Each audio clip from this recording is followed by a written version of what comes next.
Picture the ultimate symbol of wealth. Right. Like, what pops into your head. You are probably imagining these sprawling gated estates with like perfectly manicured lawns. Oh, absolutely. Or, of a fleet of super yachts anchored somewhere in the Mediterranean. Yeah, exactly. Private islands, a literal army of staff just catering to every possible whim you could ever have. It's a deeply ingrained human assumption, really. Right. The cultural expectation we all share is that as your net worth goes up, the physical footprint of your life, expands to match it. Right, because for thousands of years, our species has basically equated space and resources with power. I mean, for sure. If you possess exponentially more resources than the average person, the architecture you inhabit is supposed to signal that dominance. Yeah. It's essentially a biological imperative that we've translated into real estate. But today, we are unpacking a single mind-bending excerpt from an article titled "The Trillionaire in the Tiny House." Such a great piece. It really is. We're going to explore the ultimate paradox of modern wealth and what it actually looks like to cross a financial threshold that literally no human being has ever crossed before. Yeah, it's historic. Because the core fact here is completely staggering. Elon Musk just became the first human being in history to reach $1 trillion net worth. $1 trillion. Yeah. I mean, and the text specifically notes that this milestone was triggered just this month. Right. It happened following SpaceX's blockbuster IPO. Yeah, that initial public offering was basically the financial catalyst that pushed his personal net worth over this completely unprecedented line. 12 zeros. 12 zeros. Okay, let's unpack this, because the way this specific individual chooses to live with that unprecedented wealth, it defies every single expectation we have about, the reward mechanisms of capitalism. It really does. It completely breaks the model. It's a bit like, hitting the maximum possible score in a massively multiplayer video game. Oh, that's a good way to put it. Right. Achieving a level of resources that makes you effectively an unassailable god in that digital world, but actively choosing to keep your character sleeping in a dirt floor shack in the starter village. The video game analogy captures the dissonance perfectly. Because, to really feel the weight of that dissonance, we have to sit with the scale of $1 trillion for a moment. It's hard to even wrap your head around. It is, because our brains are not evolved to comprehend a number that large. Right. Like $1 million is tangible. You can visualize a pile of cash. Yeah, a really nice house. Exactly. And $1 billion is abstract, sure, but it's understood as immense fortune. Right. But $1 trillion, that crosses into a totally different ontological category. It's just absurd. It's the gross domestic product of a nation state, concentrated entirely within a single biological entity. Right, represents this almost incalculable level of influence over physical materials and human labor. So knowing that scale, knowing we're talking about literal nation-state resources, you would naturally ask where the person wielding that power actually lays their head at night. You would assume a palace. Right, but the source text reviews the striking contrast. The first trillionaire's primary residence is a 400-square-foot prefabricated home. 400 square feet? It's a box worth just $50,000 located in Boca Chica, Texas. Yeah. But hold on, though. $1 trillion is infinite resources. Choosing to live in a space the size of a standard 2-car garage doesn't just sound like minimalism. It feels like, a gimmick. It does feel very deliberate, yeah. Right. If you have the ability to build literally anything anywhere on the planet, why cram yourself into a prefab box in the Texas dust? What is the actual motive here? What's fascinating here is the exact geography of that $50,000 box. Okay. Because the source points out that this specific 400-square-foot footprint is located mere steps from the Starbase facility in Boca Chica. Right.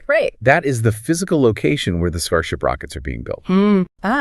Okay. And even more critically, the text notes, he rents this home directly from SpaceX. Wait, really? He rents it from his own company? Synthesizing those two facts completely dismantles our conventional definition of a home. Because for you or me, a home is a sanctuary. Right. It's the designated space where the workday ends. You walk through the front door to decompress, to escape the demands of your employer, and to separate your professional output from your personal identity. Yes, exactly.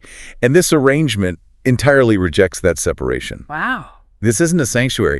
It is a utilitarian outpost subservient to an industrial mission. Because when a person possesses infinite financial capital, the only resource they actually lack is time. You hit the nail on the head. Living steps away from the Starbase facility eliminates the commute.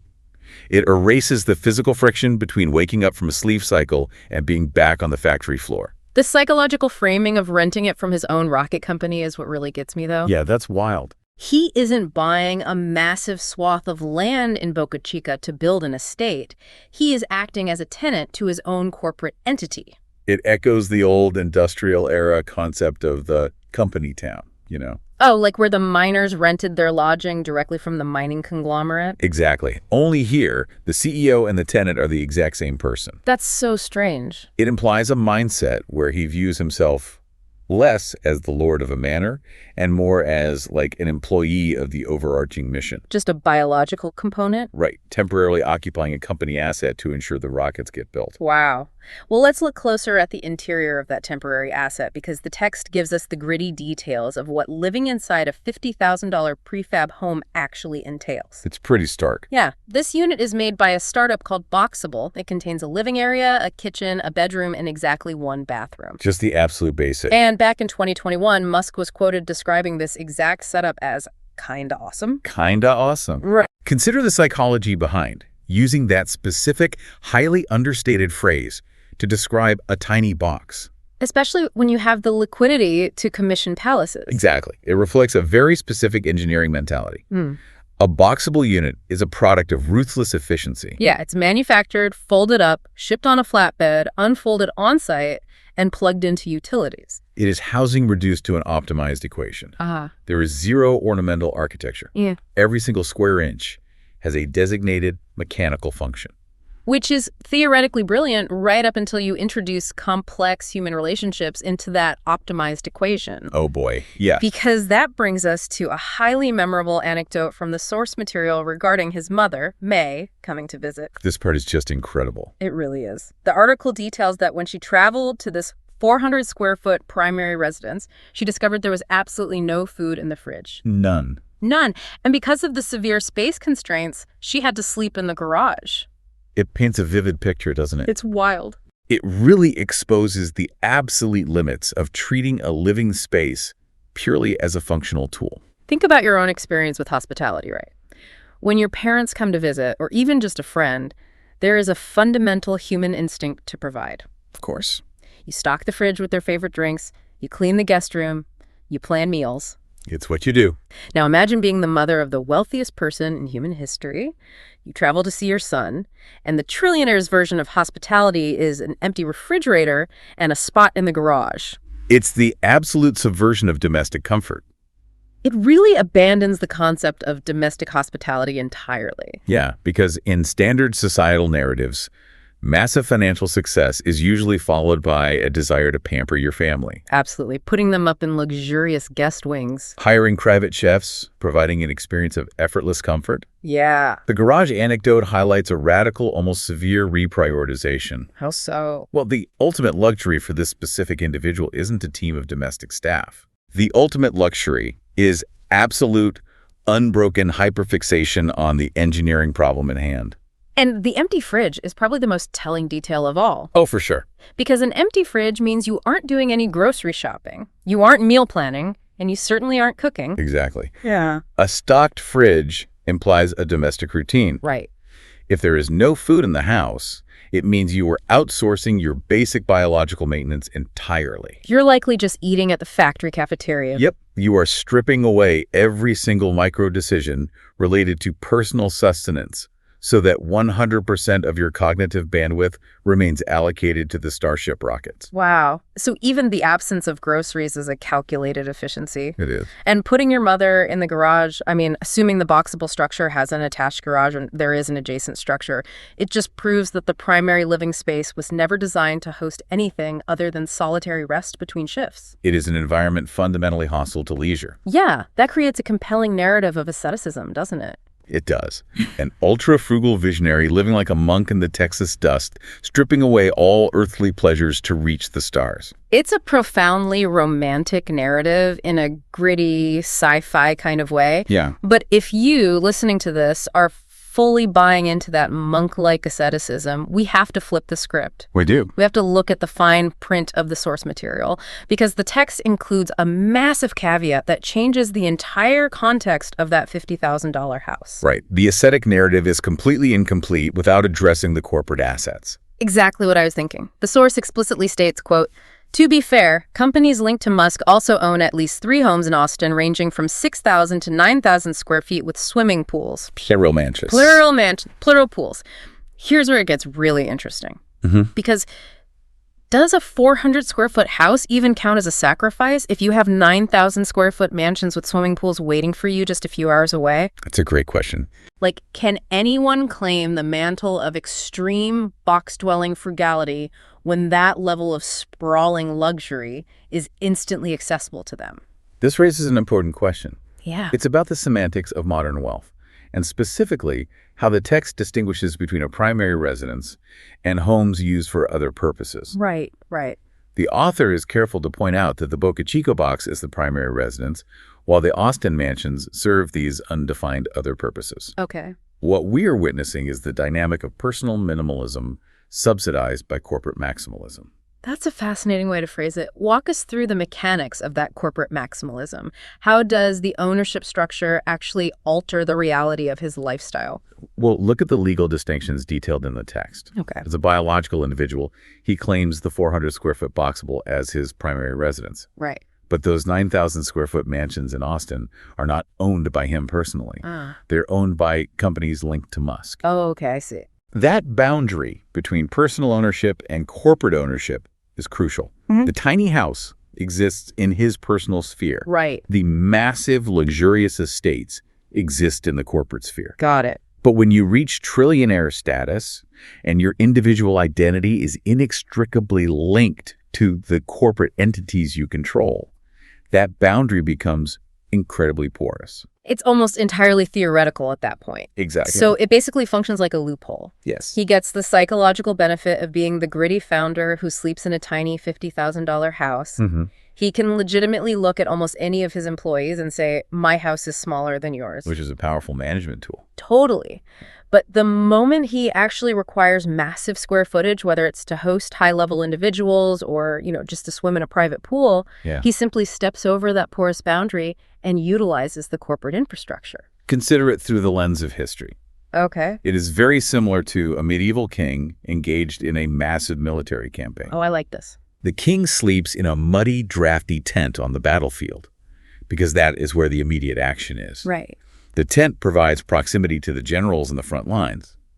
But the king's willingness to sleep in the mud doesn't mean he has renounced wealth. Because he still controls the towering stone castle back in the capital? Exactly. Yeah. He uses the tent for warfare and the castle for statecraft. That is a brilliant way to understand the dynamic.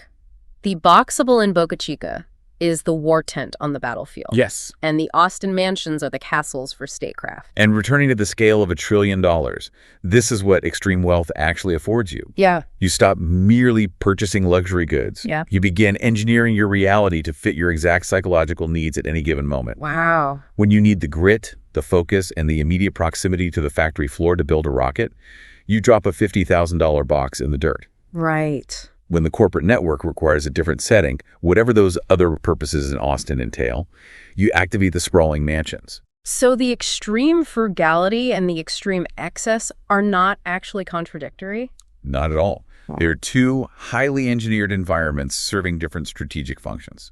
It is a deliberate uncoupling of personal identity from domestic consumption. Yes. He isn't spending $1 trillion to make his personal sleeping quarters more opulent. Right.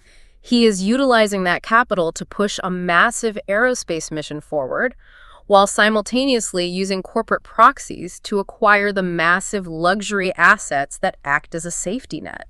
It allows for an incredible level of psychological compartmentalization. Yeah, I hate that. He maintains the hyper-focused identity in Boca Chica, which serves the narrative of the tireless engineer. Meanwhile, the excess, the space, and the traditional markers of wealth are outsourced to the corporate ledger in Austin. Which perfectly frames the tension at the heart of this deep dive. It really does. We started by trying to comprehend the sheer scale of $1 trillion and contrasting that with the jarring reality of sleeping in a 400 square foot box. We see the profound logic stripping away everything that doesn't serve the immediate mission. But we also see the massive corporate safety net catching him whenever the mission requires a different backdrop. The source text captures this paradox beautifully. It does. The author leaves the reader with a stark, unresolved conclusion, simply writing, $1 trillion, 400 square feet. Make of that what you will. It is such a powerful mic drop. Yeah, it really makes you think. It lays the two irreconcilable data points side by side and just refuses to tell the reader how to feel about them. Exactly. So what does this all mean? Right. For you, listening to this right now, I think it challenges the ingrained scripts we all follow regarding success and comfort. Oh, entirely. Society tells us that as we earn more, we should upgrade our environment. Buy a bigger house, invest in a softer bed, fill the kitchen with finer things. It's the standard progression. But the single individual who pushed that financial game to its literal maximum, reaching $1 trillion, actively rejected that script for his daily primary existence. It forces a massive reevaluation of utility versus status. Exactly. It makes you ask yourself, what are you actually working toward? Yeah. Are you striving for the comfort of the luxurious guest wing? Or are you striving for proximity to whatever your personal mission, your own rocket, happens to be? That is the essential question for the listener. Yeah. And if we connect this to the bigger picture, it leaves us with one final, deeply philosophical concept to mull over. Okay, let's hear it. We have analyzed how he rents his primary basic shelter from his own enterprise, SpaceX. Right. We have analyzed how the sprawling luxuries in Austin are held by linked corporate entities. If you follow that structural logic to its absolute extreme, if the world's first trillionaire rents his tiny home from his company and his mansions belong to linked corporations, does reaching the ultimate peak of extreme wealth actually mean you stop owning anything personally? Wow.